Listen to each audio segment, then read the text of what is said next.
So let's get going with our webinar and why we're actually here. So we're going to talk about setting up your tuition. I'm going to kind of go over the different ways that you can calculate the tuition in DanceWorks. I've been doing this for a couple of years now and talked to a lot of you guys, a lot of different studios every day. And I don't think I've seen one studio or two studios do tuition the same way yet. So I'm going to be showing you the way DanceWorks works with tuition. Just because it's the way I'm showing you doesn't mean it's the way you have to do it. Typically, it can be worked around, or we can make it work for what you're trying to accomplish. So if what I'm talking about doesn't seem to fit what you're doing, call us next week. And, particularly if you're new and you haven't been using DanceWorks to do tuition yet, we can talk one-on-one and figure out a way to make it work for you guys. But hopefully this gives you a little bit better understanding of the way the program setup is designed for the tuition to be calculated. And then we'll talk about the billing frequencies, which are really nothing more than the different payment plan options that you guys can offer to your studio or to your customers. So let me jump into this. So to get to your tuition set up, you are going to go to your admin, your settings, and the tuition screen. At the top here, you have the default tuition calculation method for new accounts. So whatever you have this set to, when you create a new account, that account will automatically be set to this type of tuition calculation. If you change this, it doesn't change the accounts that you've already created. So be aware of that. There is another way of doing that, and I'll come back to that in a few minutes. But this simply just controls after you change it, any new account you create will go to this setting.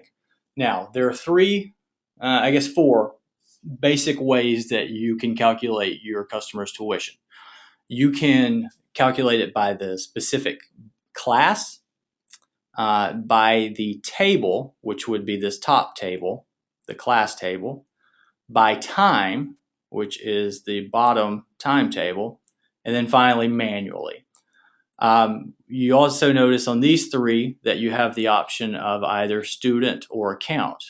So what that means is if you choose any of those three and you set them, for example, to time student, if there are siblings on that account, it treats those siblings treats them separately, meaning it won't add their time together. So 2 students taking 2 hours each would be the same as another account with 1 student taking 2 hours, or really 4 hours. If you do time account, it adds the siblings together. So 2 students taking 2 hours would be the same as an account with only 1 student taking 4 hours. Where that comes into play is if your classes get cheaper, the more amount of time they take, it obviously plays in there. So something to be aware of. Hopefully I explained that clearly. But if you have questions about it, just let me know. And as you guys have questions, feel free to type them into the questions box there on your screen. And at the end, I will come back and answer as many as I can. Okay, so you can charge by class, by this table, by time, and then manually. Class means on each class that you create, you're going to put in a tuition amount. So if I go look at some classes and I look at their information page, whatever is in this box, whatever is in this tuition amounts field, is what that class is going to charge. So if your studio, maybe they change the tuition amount based on specific classes. Some classes are more, some classes are less. This may be a good method for you. It allows you to customize the tuition on each and every class. All right, so let me go back.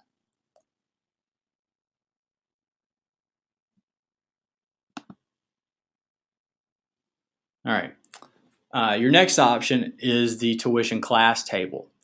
What this table does is all it cares about is the total number of classes a student's taking, or a family of students are taking. So in this table, as it's set up right now, if a student were taking 3 classes, their tuition would be $85.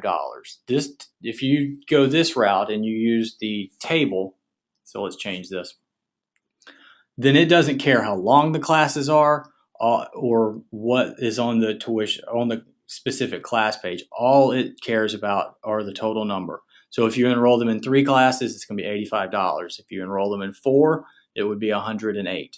All it cares about is the total. Doesn't matter how long the classes are. I just want to emphasize that because a lot of people get confused on that. So if this table works well if all your classes are the same length. If your classes are different lengths, and obviously longer classes typically cost more than shorter classes, a 90-minute class is obviously going to be a little bit more expensive than a 30-minute class, then this table might not be for you because, as I said, all it cares about is however many classes they are enrolled in. Now, moving on, you have your tuition timetable, which if you do that, if you have 30 minutes and 90-minute classes and 45-minute classes, this may be the best route for you. All this table cares about is the total amount of time either the student or the family of students are taking. In this example, if the child or siblings were in 3 hours worth of classes, their tuition would be $80. This doesn't care how many classes it takes to make up that 3 hours. It doesn't care what the individual lengths of the classes are. All it cares about is the total amount of time that they're enrolled in. So it could be 2 90-minute classes giving you the 3 hours. It could be 6 30-minute classes or 3 1-hour classes. Doesn't matter how you get to that total. All it cares about is the total. So that's the way this works. Now, a lot of people would get a little confused on entering the time into this particular table. This one's pretty straightforward, but the tuition timetable can be a little tricky. So when you're entering time into this, it's going to start at 0, and then you can choose the stop time of the first, whatever's in the first column here. What you're going to want to put there is your shortest class. So if it's 30 minutes, you're going to put that in. If it's 45, you're going to put that in. In this table, 0.25 represents 15 minutes. So 0.25 is 15 minutes, 0.50 is 30, 0.75 is 45 minutes, and then 1 equals 1 hour, of course. If you're going to have 45-minute classes, then you need to make sure you build this tuition table in 15-minute increments. That way, when you get all those little odd, because with 45-minute classes, you never know exactly where it's going to come out. It could come out to an hour and 15 minutes, could come out exactly at 2 or 3 hours, or 2 hours and 45 minutes. So you got to build it in 15-minute increments to make sure that you cover all those combinations of time. Doing it that way, obviously, you're going to have a few more entries than maybe someone who just does 30 an hour minute classes, but it will work really well for you once you have it done. Now, when you're doing this table, really what I try to tell people, don't get caught up in this start time. The start time of each row is going to be the same as the stop time of the row above it. If you notice, this box here always matches the box on the stop time right above it. So don't get caught up in that. All you really have to do is when you're adding an entry, just worry about the stop time. So if I were adding another one, it's automatically going to go to there. And then all I have to do is worry about the end time and the amount. And then one other thing, and this really kind of applies to both. A lot of studios I talk to now add a certain amount of time or possibly a specific number of classes. They may hit an unlimited amount. So maybe if the student's taking 6 hours of classes, if they take 7, it doesn't cost any more than 6. If you want to do that, all you have to do basically is enter up to that point. So if they go unlimited at 6 hours, just build your table up to 6. Anything above 6 should default to that amount for 6 hours. Same with the class table. If, say, they hit 10 classes, or I guess in this case 11 classes, and you want it to go unlimited at that point, then you just stop right there. So anything above if they were enrolled in 12, should automatically default to $214. Okay, and then finally, the other way, and I'll show you this on an actual account, is to charge manually. That just means you're going to enter the tuition amount on their account yourself. Nothing to calculate. You just type in an amount. All you have to do is put it in when you actually enroll them, and then you're done. It'll charge them based off that amount, no matter which billing frequency they're on. So it's pretty straightforward, but I'll show you that on an actual account. Okay, a couple of other things on this settings page I want to go over. This recalculate tuition. You're probably not going to use this a whole lot. What this allows you to do is, let's say you've decided to change the way you calculate tuition. Maybe you want to go from the number of classes to the amount of time. Or better yet, let me scratch that. If you change this table, let's say you increase your tuition, but kids are already enrolled in classes, when you hit this button, this recalculate tuition button, it updates everybody based on your new table. Also, if you see this, it says reset all manual tuition amounts to 0. Might be something you do at the beginning of a year. Anyone who's set to manual, it just zeroes them back out, and then you can go put in the correct amount. Don't have to use it. Obviously, you could just edit whatever amount's there, but it is a tool that you can use if you want to. As far as this page, that's pretty much it.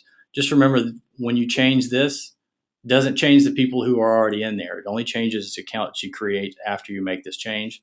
Anything you do on this page, be sure to hit save at the bottom. Now, I said I was going to come back to this. So what happens if you do want to change the way you calculate everybody's tuition? What you'd want to do for that is actually go to I may have to find it actually. Give me just a second.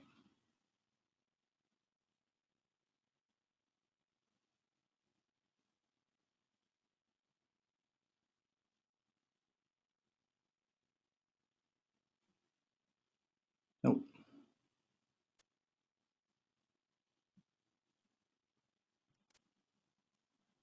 Okay. If you want to change the way everyone's calculated, let's say you want to go from class to maybe time, you just go to admin, clear school data. That'll bring you to the screen that we're on here.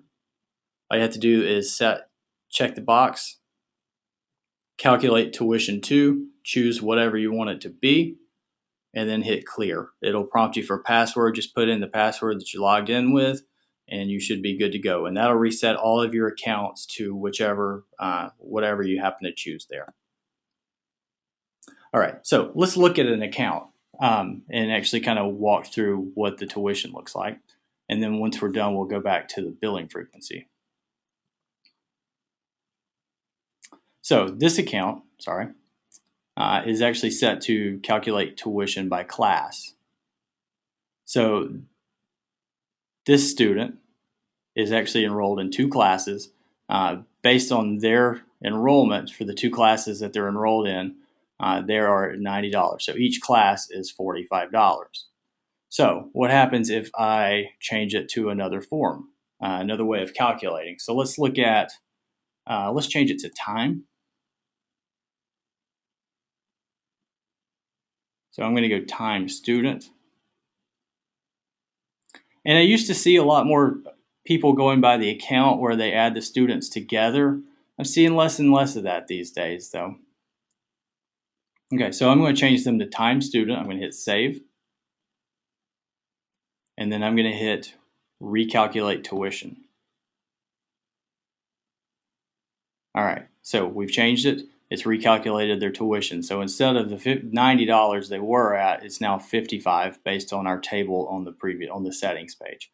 I could also change that to, excuse me, bear with me just a second. I can also change that to the class table, or to the table. Let's see what happens if I do that. Hit my recalculate tuition button. So if you change a particular account calculation before you enroll them, be sure you hit this recalculate tuition button after you change that. If you don't change anything here, I get a lot of people that call and say, hey, I'm trying to hit this recalculate tuition button, nothing's happening. Nothing's going to happen unless something changes here. All right, so based on taking just 2 classes and on our table, this student's tuition would now be $58. And then finally, the last thing, let's look at manual. So I would show this to you. It's very straightforward, manual. When you choose manual, bear with me, it gives you a field to put in their tuition. Whatever you put in this field is what they're going to get charged. When you choose manual, it does not care what numbers show up on this grid. It could be anything in the world, because this is going to be going off of one of the tables. But when you choose manual, whatever is in this field is what they're going to get charged, despite whatever you see over here. So just keep that in mind. All you have to do is hit save, and you're good to go. If I hit tuition charge, should come up as $90. This student has a discount, so there's the total, and then they have some discounts, and there's their discounted amount, and then with tax. Okay, so now let's look at the billing frequencies. Billing frequencies are really just an easy way of offering your customers different payment plans. Most of the studios I talk to these days may offer 1 or 2. I don't see a lot of studios doing 3 or 4 different billing frequencies anymore. I think that's something else that seems to be going away for you guys. And honestly, I don't blame you. It's a lot less to keep up with. But nonetheless, it's just different payment plans that you can offer to your customers. So to get here, you're going to go to admin, settings, and then account defaults. And you have your account billing frequency table here. Now you have the option of up to 9 different billing frequencies, but as I said, most studios these days, 1 or 2, maybe 3. So when you set up your tuition amounts, most studios put them in as a monthly amount. So that really becomes important when you're creating these billing frequencies. If you look, and you guys, most of you have probably noticed, each billing frequency has a multiplier. It's right here. Whatever this multiplier basically equals however many months are in that particular payment plan. So a monthly tuition plan would obviously only have 1 month in it. If your studio's big fall and spring season go from September to June, then you're going to have, that's 10 months. So if you wanted to offer someone a full year billing frequency where they basically just pay up front, you would use the multiplier of 10. And what I see is a lot of studios, they may do that. They may offer them either they can pay up front for the full year and they may get a discount, or they can just pay by the month. So you can discount these billing frequencies also. So if we look at this one for the full season, I've got a multiplier of 10 for the 10 months in my year. I'm giving these people a 10% discount for paying up front. And then one other thing on each billing frequency is that you can hide this from your customers online. So if you only have 1 or 2, if you're going to let them choose when they register online, but you only want to give them the option of 1 or 2, make sure you go into these other ones that you don't want them to see, and make sure you check this box, or make sure this box is not checked so that they can't see it. That way they only have the option to see the 1 or 2 that you want them to see. So if you look at this school, these top 3 are visible, but the rest are not. So when a parent registered online for our little test database, they would only have the option to do monthly, full year, or semester, which would be basically half a year. Again, these can be customized however you really want. You can do trimester, bi-monthly, whatever. The only thing to remember is the multiplier equals however many months are in that actual payment plan. Another thing you can do with these, if you're scanning down and you see the bottom of my list here, if you're a nonprofit possibly and you do scholarships, you can use these billing frequencies for your scholarships as well. using the discount, you can put all those kids that are on a scholarship into a particular billing frequency, and you can group them together based on, I guess, however much or what percentage they're getting. So I've set up 3 scholarships here. Is a quarter scholarship where they get a 25% discount. There's a half and then a full, and it's just an easy way for you to do that. When you actually go to charge their tuition, it'll show up as zero if they're 100%. It would charge them, but it would be zero, or it would give them 50% off. So an easy way of keeping track of that. So let's actually look at this in play here. So if we go back to our account,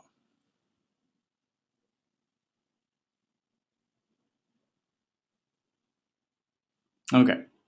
So let me change I'm going to go back to time student. Save. Recalculate. All right. So $55. So currently this is on a monthly plan. So if I hit this tuition button, it should come up 55 minus the discount that this student's on. So 55, there's their discount, and then there's with the tax. So easy enough. But let's say this parent wanted to pay everything up front. So I'm going to change them to yearly, to full season. Hit my tuition charge button. Now it's taken their $55, multiplied it by 10. This student already had a discount, plus they get an additional 10% for this particular billing frequency. So it comes out to $438.86 after the discounts, and then $469.58 after the tax. So basically, what setting these billing frequencies up allow you to do is automatically calculate based on however many months are in that particular plan. Another area that they're important is for recurring billing. We'll get into this a little bit more in depth in another webinar, but the program allows you to charge everyone in a particular billing frequency for tuition. So if you go to post tuition charges under your charges and payments tab, you can choose everybody that's on their monthly and charge them all at one time. It'll scan their account, look at the amount of tuition that they're set up for, and it'll charge their account the appropriate amount. You could do that for all your half-year people, or if you have bi-monthly or whatever. It allows you to post tuition charges all at one time. Again, we'll walk through this process a little bit more in another webinar, but that's really why these billing frequencies become important. Is it allows you lets the program do a lot of the work for you. Lets it do the calculating. Lets you charge everybody at once, so that you're not spending all your time charging people's accounts and figuring out how much their tuition's supposed to be. Let the program do the work for you, so you guys can do what you want to do, which is teach people to dance. That's pretty much it as far as our presentation. If you guys have questions, I know this wasn't quite as long as usual. I'll be happy to answer any of them I can. So feel free to send me some questions, and I'll kind of read them out loud and do the best I can to answer them for everyone.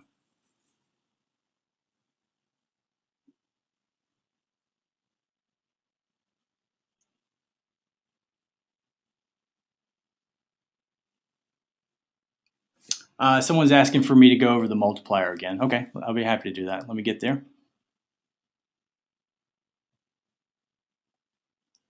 Okay, so each billing frequency obviously has a multiplier.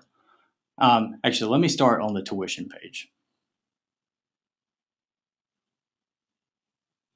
So when you build your tuition table, most studios put these amounts in as a monthly amount. So let's say a student's taken 2 classes, their tuition's $58 for 1 month for those 2 classes. So with the billing frequencies and these multipliers, basically the multiplier is however many months are in that particular payment plan or billing frequency. So if I'm doing a full year and my full year is 10 months long, then I'm going to take that that $58, and I want to multiply it by 10.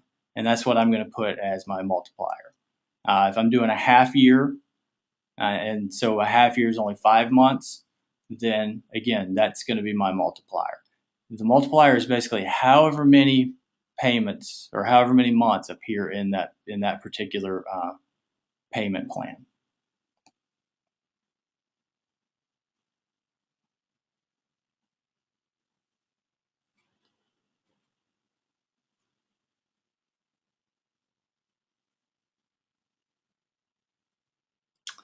Someone's asking how to offer a discount for multiple students.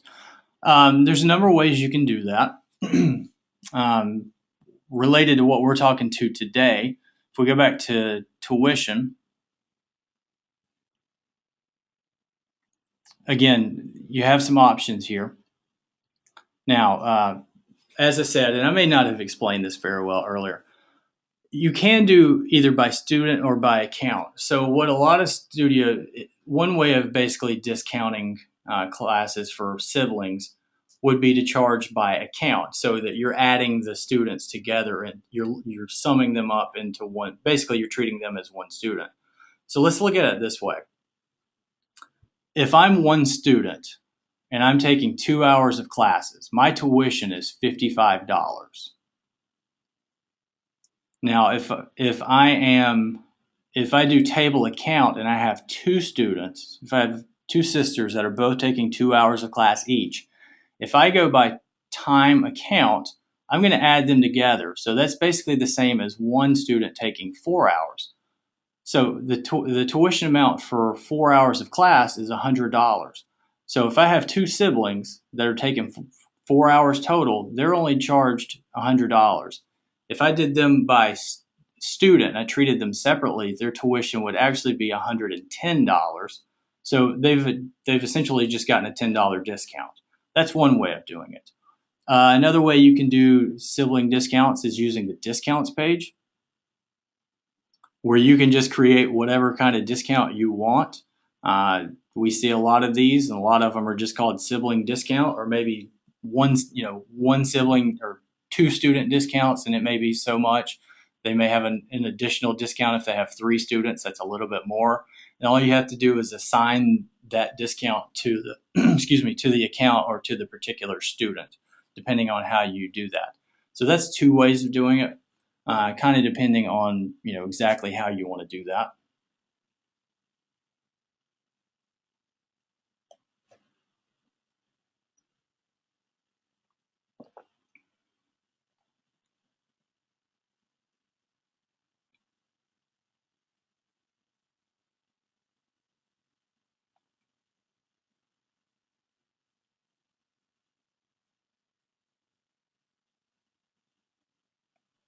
Bear with me. Some of these questions are a little bit longer, so it's just taking me a minute to read them.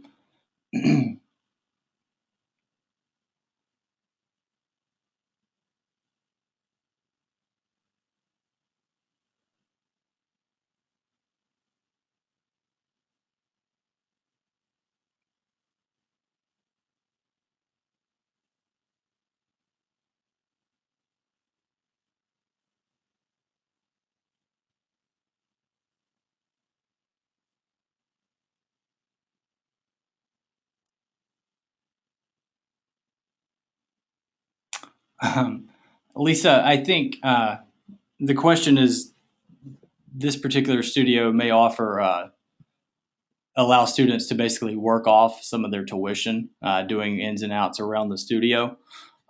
If you want to do that, I think honestly your best bet is just simply to enter a credit onto their account.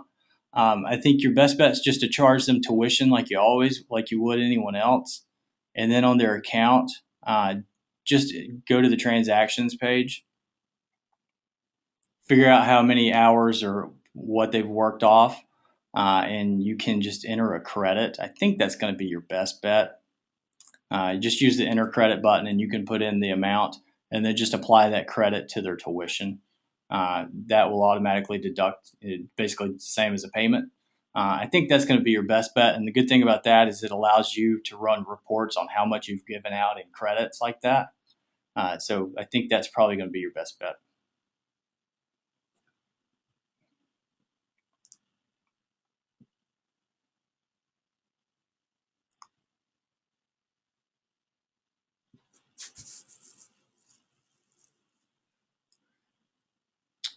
The next question is, this studio has their parents or students prepay when they basically when they register for the fall. They register in May, but they have them pay that first semester, or I'm sorry, that first month tuition up front. The question is, will it carry over to the next session? The transaction itself, absolutely. The only thing you got to be sure you do there when you charge them, make sure you're in that fall session. And this actually goes to another question that got asked.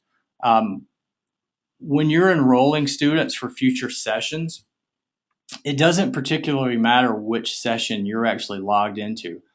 I happen to be logged into the 2013-14 session right now, but let's say I were in my spring, let's say it was May and I was in my 2012-2013 session and I was enrolling kids for summer and for this coming fall.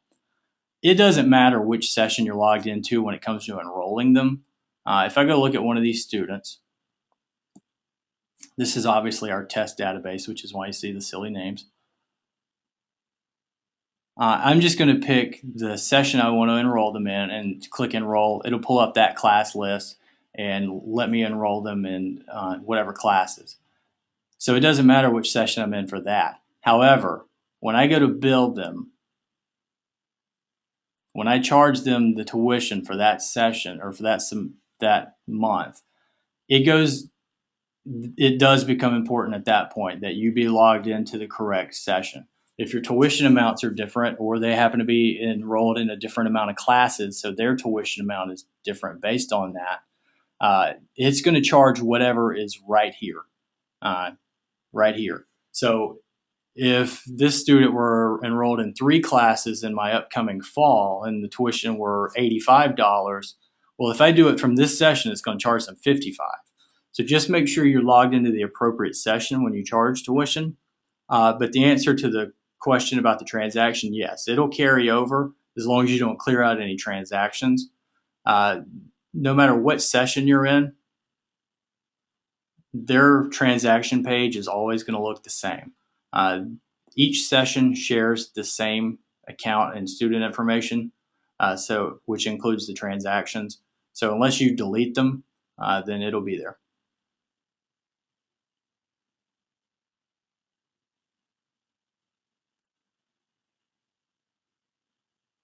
The question is, if you're using manual tuition, how can you apply a discount?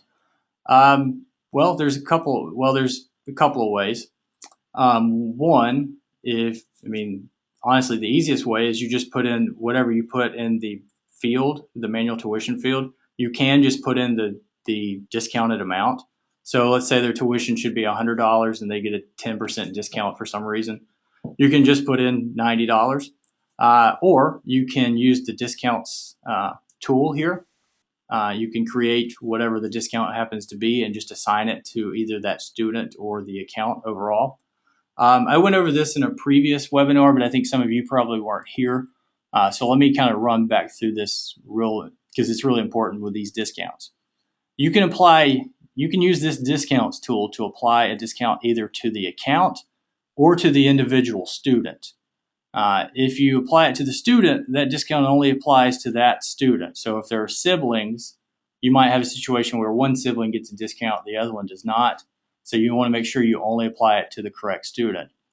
If you apply it to the account itself and there are siblings, that discount is going to apply to everyone on that account. So you got to be careful with that and make sure you do that correctly. That kind of goes back to the multiple student discount.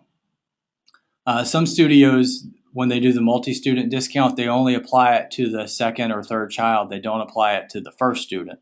So again, that goes back to that. You want to make sure that you apply it to the correct thing. So just be careful with that.